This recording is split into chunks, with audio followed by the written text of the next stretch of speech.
Is a software engineering major or software engineering degree worth it? That's what we're going to be talking about today, but before we get into that, make sure to gently tap the like button in order to defeat the evil YouTube algorithm. On this channel, we talk about personal finance, college degrees, careers, and opportunities that are going to lead you to success, and we also go over how you can avoid some of the common financial traps that so many people end up falling for. Now, if that sounds like something that interests you and you haven't done it already, go ahead and hit that subscribe button and ring the notification bell so that you never miss out. Now, with that being said, we are gonna jump right into it, and the first question is, what the heck is software engineering? Software engineering is gonna focus on programming languages, computer networking, software design, as well as coding. However, you're probably gonna get a well-rounded education when it comes to technology in general. Now, some of my subscribers informed me that there's pretty much no difference between computer science and software engineering in certain countries. However, from my research here in the United States, the main difference is computer science focuses on the more theoretical and mathematical aspect of computers. Of course, you're also going to learn how to code as well, because that's one of the most useful parts of computer science. However, software engineering is going to focus more on the software development itself, and that's going to include the design, the testing, the maintenance, and the rollout, etc.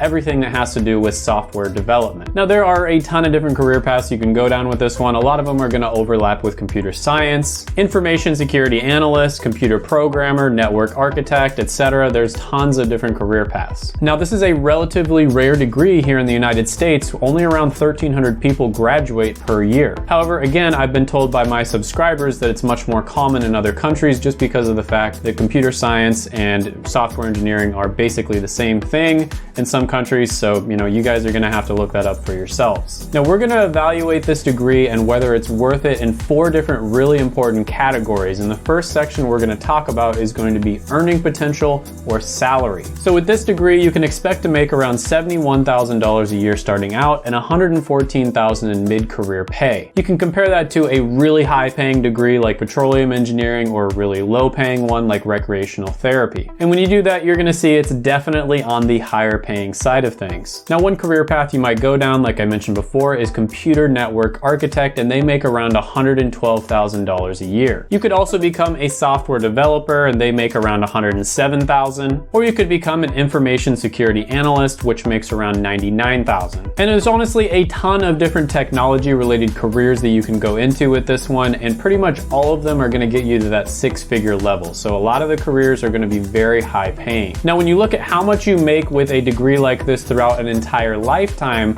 you're going to see that it's well above the average of $2.4 million.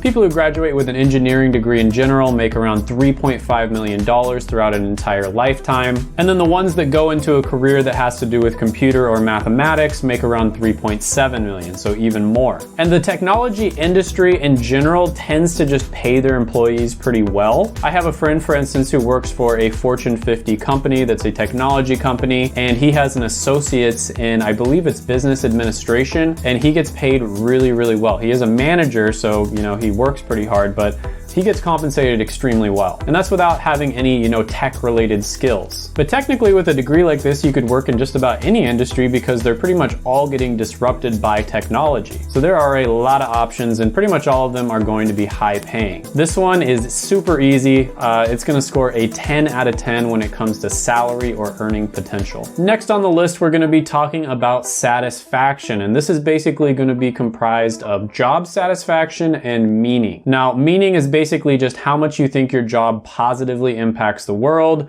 whereas job satisfaction is how much do you enjoy doing your job on a day-to-day basis. So when it comes to meaning, we see that pay scale shows software engineering degree graduates have a 42% of them think that their job significantly positively impacts the world. So if you look at a really good one like radiation therapy, most of the health-related degrees have very high meaning scores, or plastics engineering technology at 31%, you see that it is definitely on the lower side. So that's pretty interesting to think about. I mean, I guess some of those developers at Facebook that are paid to design ways to get you addicted to social media don't think that their job is positively impacting the world. Go figure. Now, if we stay on pay scale and we look at job satisfaction for specific careers like computer software engineer, for instance, you'll see it's around 57%, which again is kind of on the average or even lower side. However, the thing about getting a degree like this is there are a ton of different jobs that you can work in. So if you don't like being a software developer, developer, you can easily switch careers. The downside to having skills that are really high in demand is the fact that there's not that many people out there that have those skills, and so therefore the company is going to expect a lot out of you. However, if you look at a lot of these technology companies, they treat their employees ridiculously well. Like I mentioned before, my friend who works for a Fortune 50 company, he has so many perks and benefits, it's ridiculous. It's like almost every time I hang out with him, he'll tell me a new cool thing that his job is doing for him. At Google, they have restaurants on site that you can get free food at. You get paid to work out. There's like lots of different activities that you can do in the middle of the day. They bring in people who are like the world's foremost experts, and you get to listen to them and pick their brain on just about any topic out there. You have on-site doctors as well as pharmacies. I mean, just the list goes on and on. And a lot of the time, especially when it comes to job satisfaction, it's not so much the job that you're doing. Sometimes it has a lot more to do with the company that you're working for or the industry that you're in. If you're in an industry that's struggling, it really doesn't matter all that much if you work hard because there's just not that much money to go around. Whereas if you're in a booming industry, there's going to be tons of opportunity for you. If you're very ambitious, you can go for, those high positions. Or if you're not, you can probably just have a relatively chill life and still make a good amount of money. Engineering is the third least regretted type of major. Only around 15% of the people who get engineering degrees regret it. And the reason is because the best jobs require advanced degrees. Now this one kind of falls somewhere in between engineering and computer science, and of course computer science is the least regretted major of all. However, I will say here that satisfaction is extremely subjective. So for one person, working as a software developer might be amazing, and for another person it might be awful. With that being said, overall I'm going to have to give this one a score of 8.5 out of 10. Next on the list we're going to be talking about demand, and when it comes to demand, just about nothing out there is going to be able to beat technology related degrees. When it comes to types of occupations, computer and information technology type careers are growing at 11% over the next 10 years, which is the highest out of all different types of careers except for health. So for instance, computer network architect is growing around 5% over the next 10 years, which is faster than average. Software developer is going to be growing around 22%, and that's with 1.5 million jobs already. So that means over the next 10 years, there's going to be 316,000 new jobs created. And if you look at information security analyst, it's growing at 31%, an absolutely ridiculous rate. And that means there's going to be 40,000 new jobs created. Now, one test that I like to do is to search the degree name on monster.com or indeed.com. So when you type in software engineering degree on monster.com, you're going to see that 103,000 job postings have that as a keyword in the description. Just to compare that to a degree that has a ton of demand like computer science is 141,000,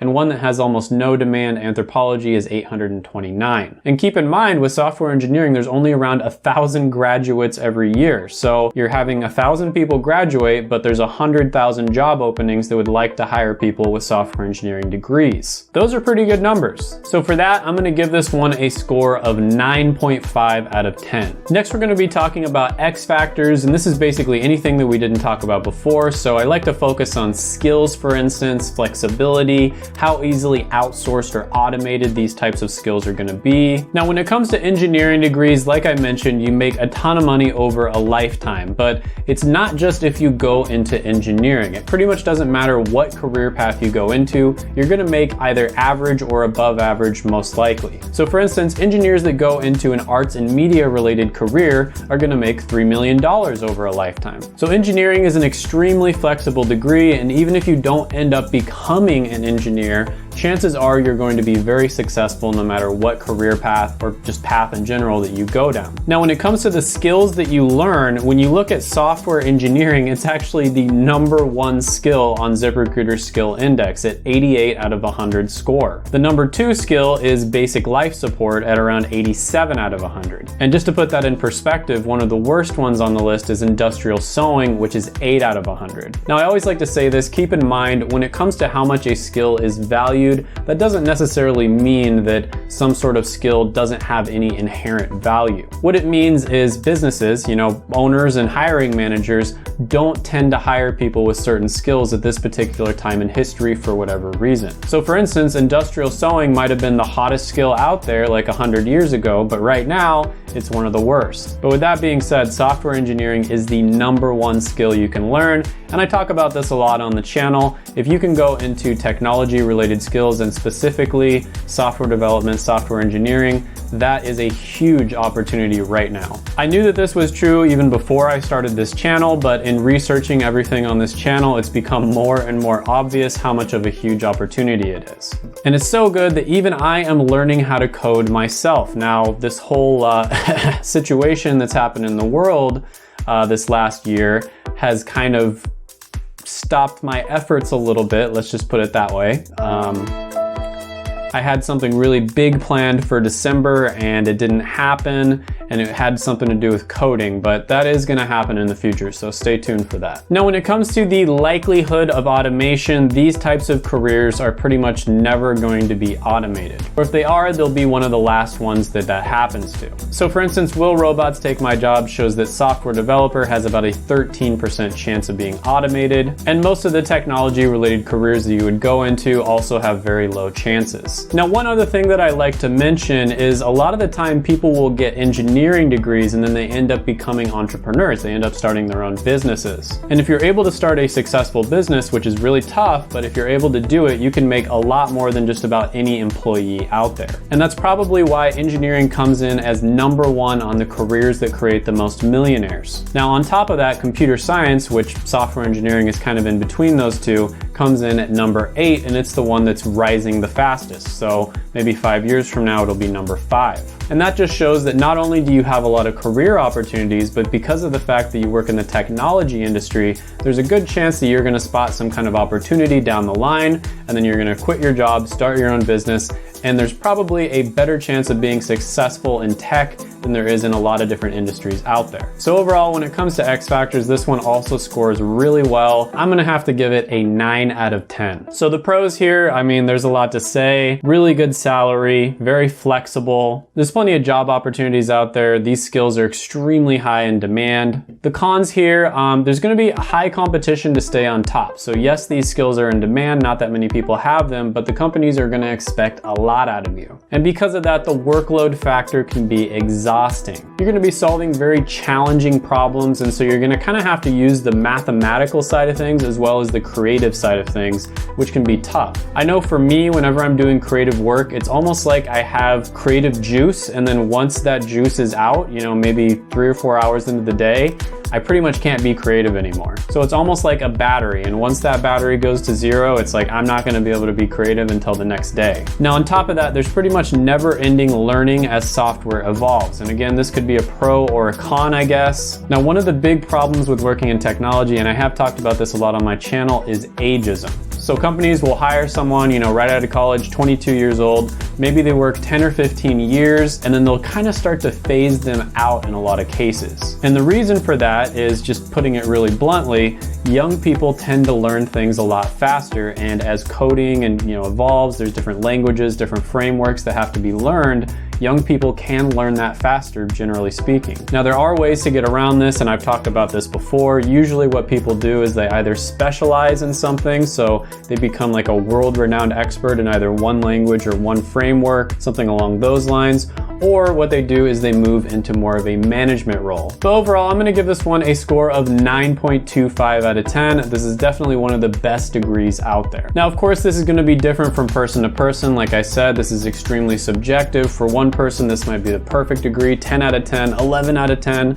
For another person, it might be -10 out of 10. So always make sure to do your research, do your due diligence. Never go for a degree just because it makes a lot of money. There's a lot of other factors in there that you need to consider. I do focus on the money side of things on this channel because this is a personal finance channel, but it's important for you to make sure that you're also happy with your career as well. If you haven't done it already, go ahead and gently tap the like button, hit the subscribe button, ring the notification bell, comment down below any thoughts, comments, criticisms. Share this video. That actually helps quite a bit if you share it with your friends.